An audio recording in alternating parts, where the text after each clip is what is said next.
现在的中共官员啊，真的是前无生路，后无退路。外面呢，复国党号召2026年新年人民起义，要学古代梁山好汉劫生辰纲，专门去劫中共狗官贪污的不义之财，以济民生。内部呢，习近平则亮出大刀，准备开启新一轮的大清洗、大整肃，还狂妄的放话：我倒要看看。是自我革命的刀刃硬，还是这些政治不忠诚的腐败分子的脖子硬？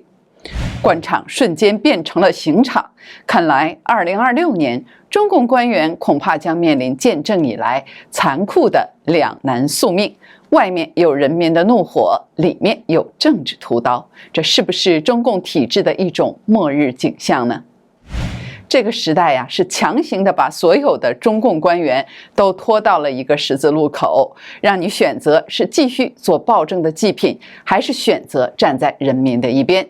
中共官员最清楚体制的腐败，也最清楚中共已经撑不下去了，所以北京才强迫裸官的孩子全部要回国集合，要一起和党国绑在同一条破船上。而中共这条破船也快到沉底的时候了。观众朋友好，这里是大时局，我是唐韵。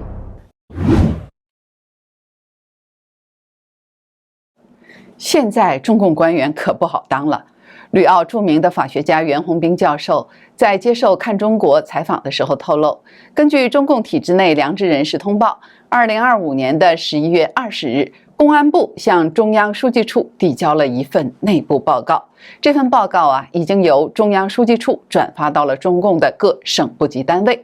公安部的这份报告主要内容呢，可以概括如下，就是说最近有一份署名复国党沦陷区京津地区特别党部的文书出现了。这份文书属于敌对文件，在10余个大中城市流传，也在数十个乡镇间扩散。这个文书的标题是2026年新年期间发起截取中共狗官贪污的不义之财，以济民生，以聚人民起义能量。据这个文书称，虽然有许多现代意识的官员已经开始流行使用虚拟货币作为他们脏钱的储存方法，但是绝大多数的中共官员啊，仍然都是把自己的脏钱藏在自己或者是情妇、亲友家中。而且中共的官员在自己的脏钱丢失之后，也100%不敢报案。古代就有梁山好汉劫取狗官的生辰纲，今天呢，有革命党要劫取共匪狗官的不义之财，以济民生，把它作为人民反抗、蓄积经济能量。如此的劫富济贫是合法的正义行为。那劫取的对象包括中共的贪官污吏，还包括作为贪官污吏白手套的奸商恶贾。这个文书最后还特别呼吁，新年返乡的将近3亿农民工，还有失业的大学毕业生，要积极奋起，响应号召。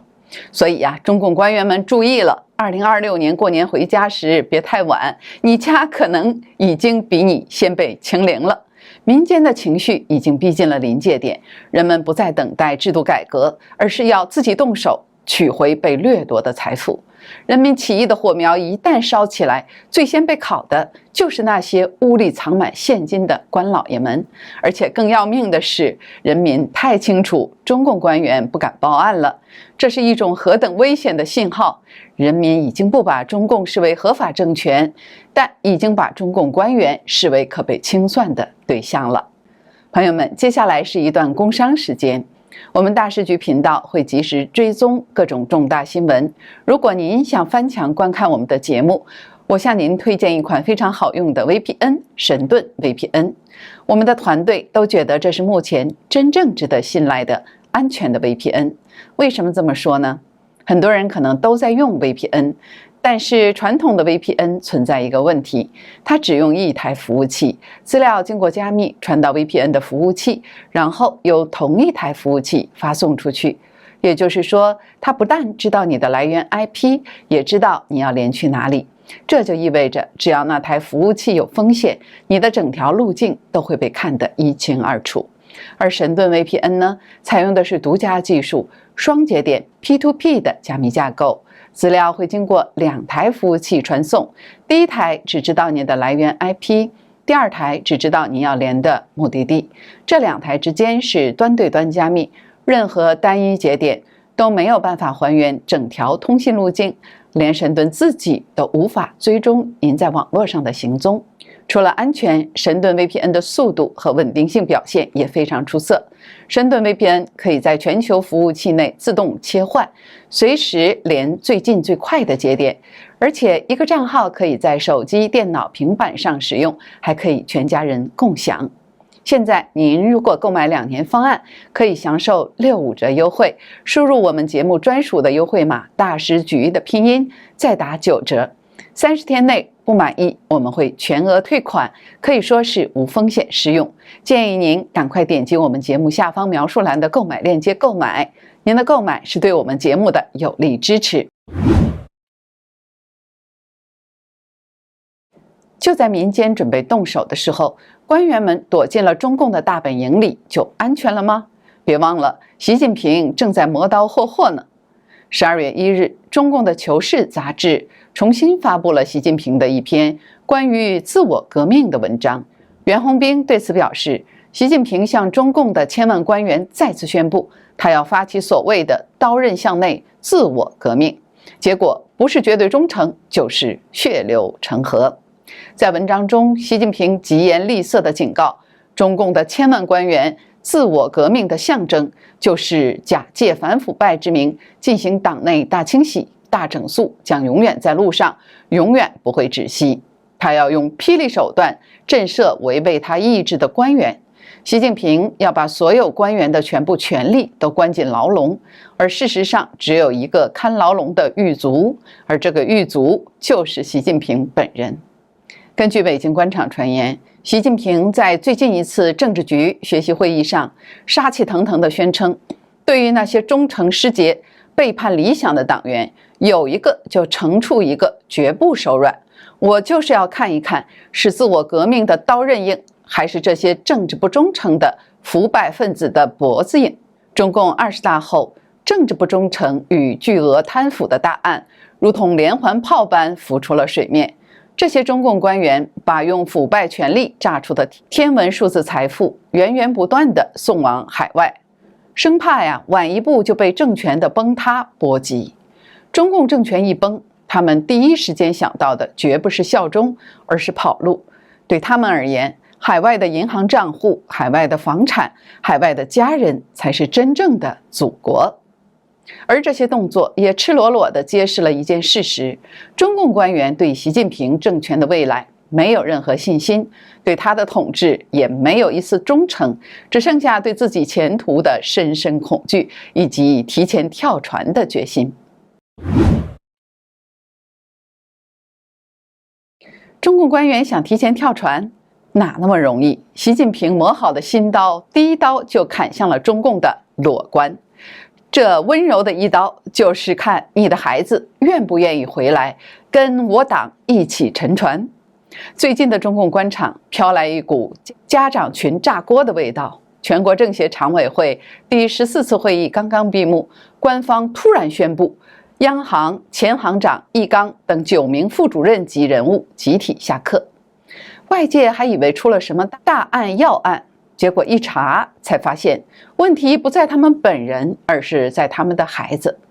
现行政策据说是这样的：中共为了进一步整治裸官，要求在国外留学的省部级干部子女毕业半年之后必须回国，否则父母调整领导岗位。根据知情者透露，中共18大之后，官方是大力整治裸官，对配偶已移居国外或者没有配偶、子女均已移居国外的官员一律调整岗位，除了中央领导人的直系亲属不得留在国外。现在当局是出手更狠了，你娃毕业半年之内要不回国，那么恭喜你就等着被调岗吧。虽然呢，易纲被免了经济委员会副主任的职务，但他本人看起来状态平稳，仍然以政协常委身份陪同王沪宁会见麦宾，又以中国金融学会会长身份在北大谈数字金融。这个姿态就像是我人没事，只是帽子被摘了。现在裸官的概念扩大化了，风一换，我就变成不合格的了。据报道，上述被免职的9名高官，有的子女已在国外扎根，不愿意回国。比如说，易纲本身就是海归派，曾在美国大学任教，他的孩子在美国出生成长，肯定不愿意回国了。不久前，上海59岁的女副市长刘多突然被撤，原本以为是上海官场地任，结果一打听，盛传也是因为子女不愿回国。刘多9月25日被免职。刘多是网络和 AI 专家，曾经担任中国资讯通信研究院院长、工业和资讯化部科技司司长，于2021年从工信部空降上海担任副市长。官方没有说明刘多被免上海副市长的原因。看来中共官场的 KPI 现在不看经济，不看政绩，看的是归国子女。留学子女回不回国变成政治连坐制的核心指标。那你说中共为什么如此惧怕裸官呢？什么是裸官？通常就是指中共官员让配偶子女移民到国外，钱也存在国外，给自己留后路，随时准备跳船。说白了，裸官就是官场版的逃生通道，配偶在外，子女在外，钱也在外，人只是在国内值班。中共最怕的不是这些人贪，而是他们贪完就跑。更关键的是，中共政权的安全是建立在一个逻辑上，大家都得把未来绑在中共这艘破船上，还不打算提供救生艇。而裸官恰恰揭露了体制内最尴尬的真相，最了解这个政权的人最不愿意把下一代留在这个政权里，这才是中南海最头痛最难堪的地方。因为你可以把老百姓的孩子留在国内，但你留不住官员的孩子。你可以要求民众爱国，但你不能解释为什么掌权人自己爱不动国呢？一旦官员的子女不回国，就等于公开宣告，我爸妈服务的政权我自己都不信。这一刀捅在中共最脆弱的地方，正当性。裸官的问题之所以要被秋后算账，是因为在中共逻辑里，忠诚必须是全家桶，你回来，你的孩子也得回来，你家的护照最好都在我的抽屉里锁着。中共这台机器正在把他自己的官员吞噬，所以已经上了案板的中共官员如何改变人为刀俎我为鱼肉的命运呢？他们可以坐等刀落，在习近平的整肃中被牺牲，成为党内派系斗争的祭品；他们可以做维稳的消耗品，在人民起义爆发的时候被推出去顶雷，成为党国瓦解时的殉葬品。但这2条路都通往深渊。那么最后一条路就是觉醒，选择人民，选择正义，选择自己的良知，拒绝与中共和个人独裁一同沉没。2026年或许将是官场真正的分水岭，站错边的代价将不是丢官，而是陪葬丢命。这里是大师局，感谢您的陪伴与思考，请订阅、分享并打开小铃铛，一起在动荡中坚守真相，在黑暗中点燃希望。